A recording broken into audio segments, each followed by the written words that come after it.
Hello, and welcome to The Written Word, a product of Harvard Medicine Magazine. I'm Stephanie Juchin from the Communications Office at Harvard Medical School. And we're here today with HMS professor and alumnus Robert Waldinger, co-author of the new book, The Good Life, Lessons from the World's Longest Scientific Study of Happiness. The book describes what Bob and colleagues have learned from the Harvard Study of Adult Development, which is an effort to identify the psychosocial predictors of healthy aging. The researchers began by checking in with two groups of men for more than 80 years and have now begun following these men's children. Bob, thank you for joining us. It's a pleasure to be here. So our first question for you is, what prompted you to write this book? What we found was that we've been publishing in journals, academic journals, for many years, these findings about the importance of relationships, not just for our happiness, but for our health. But they're journals that are only read by academics. And what we realized was that people wanted to know what science has to say about our relationships and how they affect our lives. And so we wrote the book as a way to take a deep dive both into the stories that are in the study, the participant stories, and then the science that we glean from all those stories. What are some of the stories that have stayed with you? I think the stories that impress me are the stories that remind us that there are so many ways to live a good life, right? That there are so many different life paths. There are also paths that don't go so well. But the other takeaway that I've had from these stories is that it is never too late, that we never know what's going to happen next in our lives.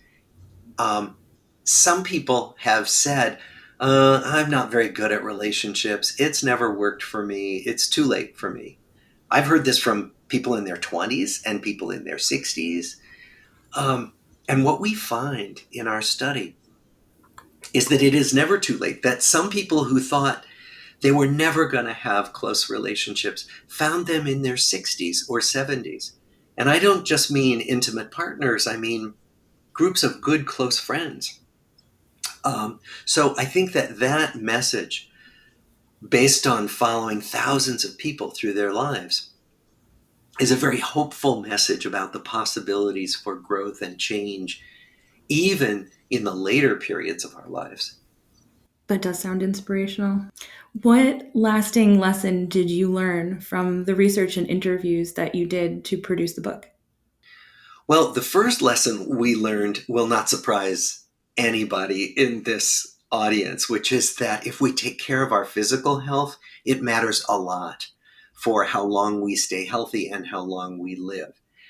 And that means regular exercise, preventive health care, not smoking, not abusing alcohol or drugs, all of those things that, our grandmothers could have told us. And those were very powerful effects when we followed these lives over 8 decades. But the thing that surprised us was how powerful the warmth of our connections with other people are in predicting how long we stay healthy, how long we live, and how happy we are. At first, we didn't believe our own data when we began to get these findings that relationships keep us healthier and happier. I mean, we knew that mind and body are connected, yes, but could they really get into your body and prevent coronary artery disease? Could they prevent arthritis? And so we wondered, well, is this possible? But other research groups began to find the same things. And when that happens, when multiple research studies point to the same findings, then we can have more and more confidence in what our data are showing us. And so we've begun to see that this is a very powerful, repeatable finding, and that it matters a huge amount how connected we are to other people. That sounds pretty amazing. It was to us. And that's why we wrote the book, to kind of take a deep dive into all of this, to really lay it out as much as we could with all the science that's out there about this. How does the content of the book intersect with the work that you do?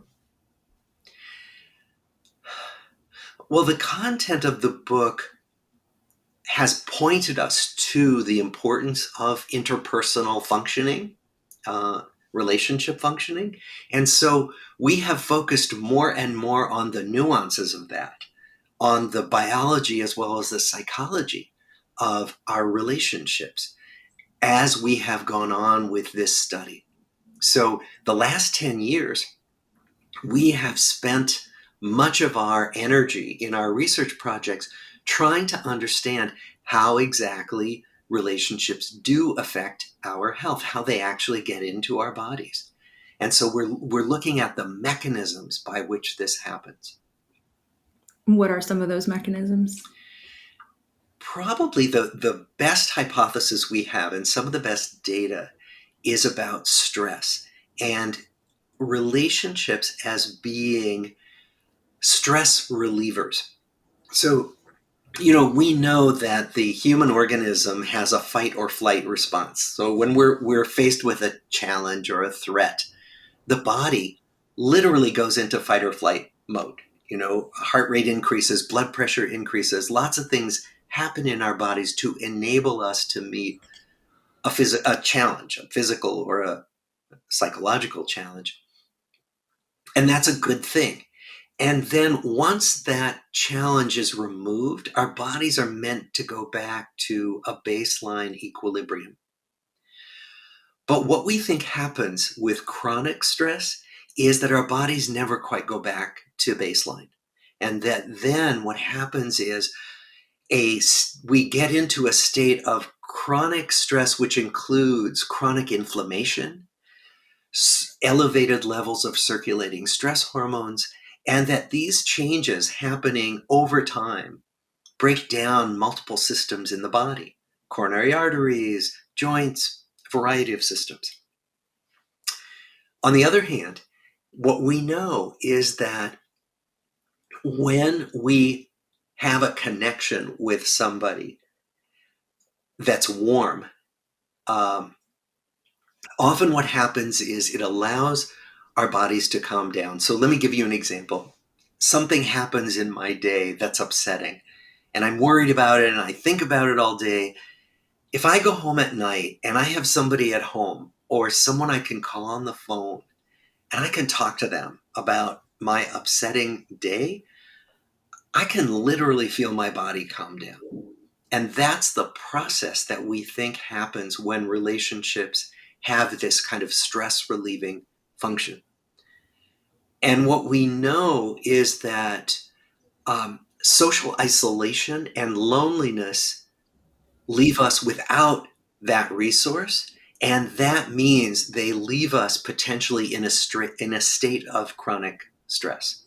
And so that's how we think that good, warm connections with other people get into the body and help relieve chronic stress. That's fascinating. And that leads into another question that we have for you, which is how does the book inform medicine or care delivery? It definitely informs medicine and all kinds of care delivery in terms of alerting providers about the importance of paying attention to someone's social connections and their relational world. Literally asking patients if they're lonely, asking patients, are you as connected to others as you want to be? Do you have the assistance from others, the relationship with others that you would like to have? And if not, can we help you think about ways to change that, to improve that? Um, our Surgeon General, Vivek Murthy, has made emotional well-being a priority of his tenure now as Surgeon General, and he has called out this loneliness epidemic that is throughout the world and certainly in the United States.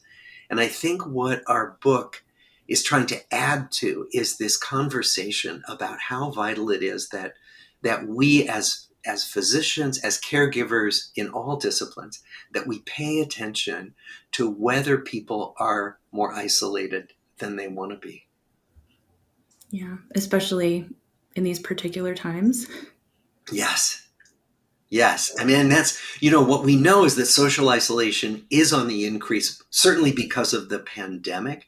But even as the pandemic wanes and we return to more normal patterns of interaction, we know that loneliness was on the rise, the steady rise, particularly in the Western world, um, for decades prior to the pandemic. And so this is a process that keeps increasing with time.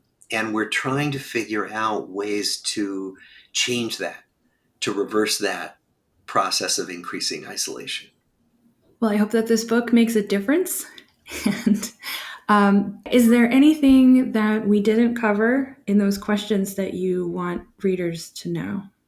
I think just that our main takeaway is that if you were going to make one investment in your well-being, probably the best investment you could make long term is to take care of your relationships, to be more active in making sure you stay connected with the people you care about the most, friends, relatives, um, anybody who you want to make sure stays in your life. Don't just leave it to chance.